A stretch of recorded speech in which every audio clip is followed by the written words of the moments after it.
നാമത്തിന് മഹത്വം ഉണ്ടായിരിക്കട്ടെ. ഏറ്റവും സ്നേഹിക്കുന്ന ബാലിക ബാലസമാജ പ്രവർത്തകരെ ഏവർക്കും എന്റെ സ്നേഹവന്ദനം. നമ്മളൊക്കെ ചില യാത്രകൾക്ക് പോകാറില്ലേ? അതിനു മുന്നേ ചില ഒരുക്കങ്ങളും ചെയ്യാറില്ലേ? ചിലതൊക്കെ കൊണ്ടുപോകാനും ചിലതൊക്കെ ഉപേക്ഷിക്കുവാനും വേണ്ടിയുള്ള ചില പ്രിപ്പറേഷൻസ്.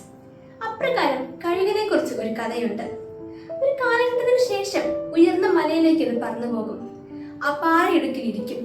പിന്നീട് വേദനാജനകം ഒരു പ്രക്രിയയിൽ കൂടി അത് കടന്നു പോകും. തന്റെ ശരീരത്തിലെ ചിറകുകൾ സ്വയം കുത്തിപ്പറിക്കും. നഖങ്ങളും ചുണ്ടും പാറമേൽ ഉരസിക്കൊണ്ട് അതും നശിപ്പിക്കും. പിന്നീട് തപസ്യയിലായിരിക്കും അത് കുറച്ചുനാൾ. അതിനുശേഷം പുതിയ ചിറകുകളും ചുണ്ടും നഖവും വന്ന് പണ്ടത്തെക്കാൾ ഏറെ ശക്തിയായി പറന്നു വരുന്ന കഴുകനെ നമുക്ക് കാണുവാൻ സാധിക്കും. അപ്രകാരം നാമും ഒരു തപസ്യയിലാണ്. കൊത്തിനെ അഥവാ കാനാവിലെ കല്യാണ വിരുന്ന് നമുക്ക് ചില പ്രിപ്പറേഷൻസ് ആണ് നൽകുന്നത്. പഴയതൊക്കെ മറന്ന് ഒന്ന് പുതിയതാകുവാൻ ഉള്ള ചില പ്രിപ്പറേഷൻസ്. ക്രിസ്തു ചെയ്യുന്ന ആദ്യത്തെ അത്ഭുതമാണ് കാനാവിലെ കല്യാണ വീട്ടിൽ വെള്ളം വീഞ്ഞാക്കി മാറ്റുന്നത്.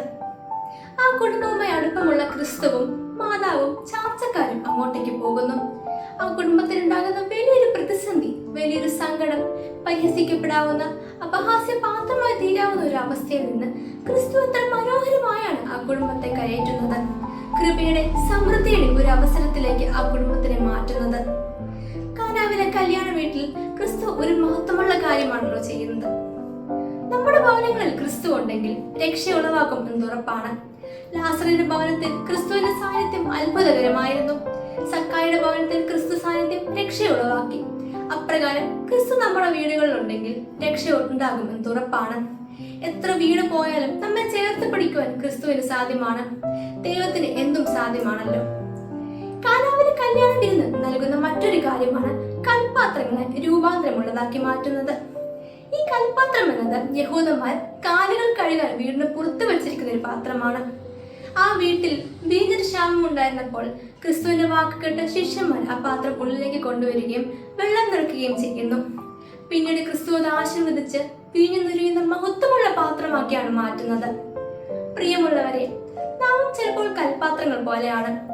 പാഴായിരിക്കാം, വീടിന് പുറത്തായിരിക്കാം, ഒന്നിനും കൊള്ളാത്തവനും എന്നൊക്കെ കേൾക്കാം. എന്നാൽ ക്രിസ്തു ഒന്ന് നോക്കിയാൽ, ക്രിസ്തുവിന്റെ സാന്നിധ്യം, ക്രിസ്തു ഒന്ന് ചേർത്ത് പിടിച്ചാൽ നമുക്കും മഹത്വമുള്ള വീഞ്ഞു നിറയുന്ന കൽപാത്രമായി മാറുവാൻ സാധിക്കും. അവന്റെ വാക്ക് കേട്ടനുസരിച്ച് കൃപയും സമൃദ്ധിയും നിറയുന്ന വീഞ്ഞിന്റെ പാത്രമായി മാറുവാൻ നമുക്കും സാധ്യമാകും. കാനാവിൽ നിന്ന് കാൽവറിയിലേക്കുള്ള ക്രിസ്തുവിന്റെ ജൈത്രയാത്രയിൽ നമുക്കും പങ്കാളികളാവാം.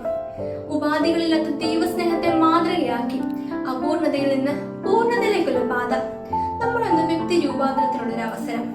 അതിനുവേണ്ടി ഈ നോമ്പിൽ നമുക്ക് നമ്മെ തന്നെ ശോധന ചെയ്യാം. ക്രിസ്തുവിന്റെ പാദപീഠത്തിങ്കൽ നമുക്ക് നമ്മെ തന്നെ സമർപ്പിക്കാം. അത് എനിക്കും നിങ്ങൾക്കും എന്നും സാധ്യമാവട്ടെ എന്ന് ആത്മാർത്ഥമായി പ്രാർത്ഥിച്ചുകൊണ്ടും ആശംസിച്ചുകൊണ്ടും ഞാൻ എന്റെ വാക്കുകൾ ഉപസംഹരിക്കുന്നു. ദൈവം നമ്മെ അനുഗ്രഹിക്കട്ടെ.